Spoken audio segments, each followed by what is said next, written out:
Good evening everyone, welcome back to our channel. मेरा नाम अंशुल है। चले देख लेते हैं मंडे के लिए क्या प्राइस एक्शन हो सकता है और मार्केट किस डायरेक्शन में मूव कर सकता है। सबसे पहले देख लेते हैं निफ्टी। आज निफ्टी ने एक गैप अप ओपनिंग दिया था और जो अपना कल का रेंज था इसके स्लाइटली नीचे खुला था और इमीडिएटली एक स्ट्रॉन्ग बुलिश कैंडल के साथ, जिसे हमने कल के एनालिसिस वीडियो में डिस्कस किया था कि अगर गैप अप खुलता है और ये जो 22,200 लेवल के ऊपर निकलता है तो एक बुलिश मोमेंटम देखने को मिल सकता है, जहाँ पे मल्टीपल रेजिस्टेंसेस ब्रीच हो सकता है। पर आज काफ़ी ज़्यादा बुलिश था मार्केट, जहाँ पे सारे रेजिस्टेंस बीट करके ऑलमोस्ट 80 लेवल के पास जाके एक शार्प रेजिस्टेंस लिया और हमको ऑलमोस्ट 230 245 के बाद एक 250 300 पॉइंट्स का फॉल देखने को मिला। और जो लास्ट का 15 मिनट था फिर से एक 100 पॉइंट रिकवरी भी देखने को मिला और कहीं ना कहीं ये जो 22,350 का लेवल है इसके पास आके क्लोजिंग दिया है। अगर हम निफ्टी का वाई देखते हैं तो क्योंकि आज मंथली एक्सपायरी भी था, तो यहाँ पे 22,300 पे स्ट्रॉन्ग पुट रेटिंग के साथ क्लोज हुआ है और 350 पे एक कॉल रेटिंग के साथ क्लोज हुआ है। अगर हम डायरेक्टली नेक्स्ट वीक पे जंप करते हैं तो मेजर रेजिस्टेंस हमको 22,500 पे ही देखने को मिल रहा है और एक माइनर रेजिस्टेंस 22,400 पे, जहाँ पे पुट राइटर्स अभी भी स्ट्रॉन्ग है।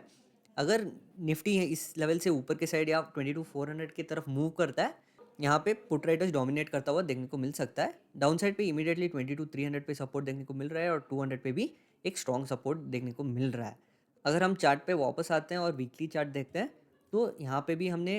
लास्ट वीक के एनालिसिस वीडियो में देखा था कि अगर वीकली चार्ट में ये जो हाई है इसको ब्रेक करता है तो एक स्ट्रॉन्ग बुलिश मोमेंटम देखने को मिल सकता है, जहाँ पे ये all time high level breach कर सकते हैं या टेस्ट कर सकता है। अगर निफ्टी फ्लैट खुलता है या गैप अप खुल के फिर से इस लेवल को ब्रीच करता है तो एक और बाइंग मोमेंटम ऊपर की साइड देखने को मिल सकता है, जहाँ पे 23,000 भी पॉसिबल है। अगर हम निफ्टी का 15 मिनट चार्ट पे वापस शिफ्ट होते हैं तो आज का जो इंट्राडे हाई है 22,500 प्लस एक ऑल टाइम हाई भी है। तो ये रेंज और जो लास्ट का फॉल था इसका लो एक पूरा वॉलेटाइल रेंज हो जाएगा निफ्टी के लिए। अगर निफ्टी फ्लैट खुलता है या फिर गैप अप भी खुलता है तो फिर भी यही रेंज एक वॉलेटाइल रेंज हो जाएगा। अगर इसके ऊपर निकलता है या पे यहाँ खुल के कहीं ना कहीं इस लेवल से या इस लेवल पे सपोर्ट लेता हुआ फिर से एक रिवर्सल देके ऊपर की साइड जाता है निफ्टी, तो हायर लेवल्स टेस्ट कर सकते हैं, जहाँ पे 22,600 22,700 800 हर 100 पॉइंट स्ट्राइक्स पे एक रेजिस्टेंस होंगे।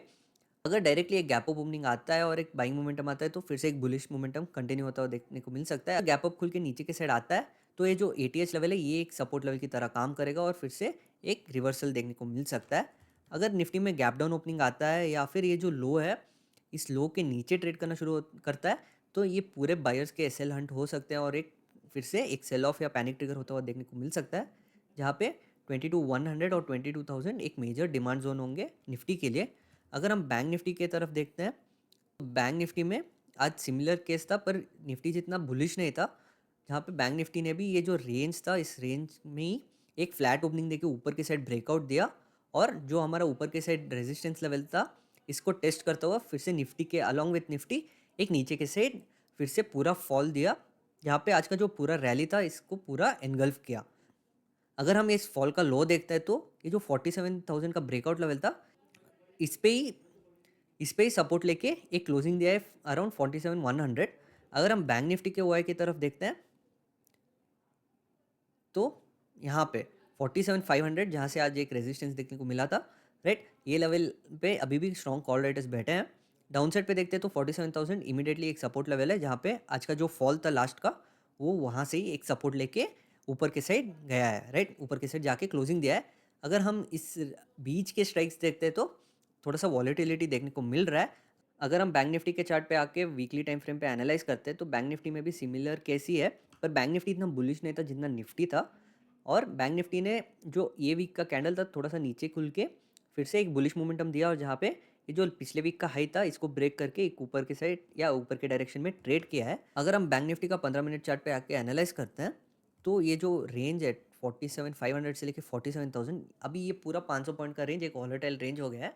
अगर बैंक निफ्टी फ्लैट खुल के ऊपर के डायरेक्शन में मूव करता है और इस लेवल को ब्रेक करता है तो 47,800 और 48,000 के ऊपर ऊपर एक रेजिस्टेंसेस अवेलेबल है बैंक निफ्टी के लिए। अगर बैंक निफ्टी फ्लैट खुल के फिर से एक बेरिशनेस दिखाता है तो इमीडिएटली यहाँ पे 46,800 46,700 के पास ये लेवल पे जहाँ से एक शार्प रैली देखने को मिला था तो ये लेवल एक सपोर्ट की तरह काम करेगा। इसके नीचे देखते हैं तो एक गैप भी है 46,400 के पास, एक गैप भी एक सपोर्ट की तरह काम करेगा। अगर बैंक निफ्टी में गैप अप ओपनिंग आता है तो फिर से एक नया रैली देखने को मिल सकता है, जहाँ पे bank Nifty higher high higher low बनाता हुआ ऊपर के डायरेक्शन में मूव कर सकता है। अगर बेरिशनेस दिखाता है या फिर कुछ रिवर्सल साइन देखने को मिलता है, तो एक शार्प फॉल जैसे आज के दिन देखने को मिला था लास्ट में, ऐसे सिनेरियो फिर से रिपीट होता हुआ देखने को मिल सकता है। अगर बैंक निफ्टी में एक गैप डाउन ओपनिंग आता है और ये लो 46,700 46,600 का लो ब्रेक करता है, या फिर यहाँ पे एक ये भी चांस होगा कि यहाँ पे इस लो को ब्रेक करता हुआ एक फॉल्स ब्रेकडाउन होके इमीडिएटली एक रिवर्सल दे सकता है, जहाँ पे यहाँ जिसने भी शॉर्ट किया होगा उनका एसएल हंट हो सकता है। इसके नीचे आता है तो फिर एक पैनिक ट्रिगर हो सकता है और एक मेजर पैनिक 46,400 के नीचे ट्रिगर हो सकता है, जहाँ पे अगला डिमांड जोन डायरेक्टली 45,800 या 46,000 के पास देखने को मिल रहा है, जहाँ पे एक काफ़ी ज़्यादा एक शार्प रिवर्सल देखने को मिला था। राइट, तो ये होगा हमारा एनालिसिस मंडे के लिए। Thank you.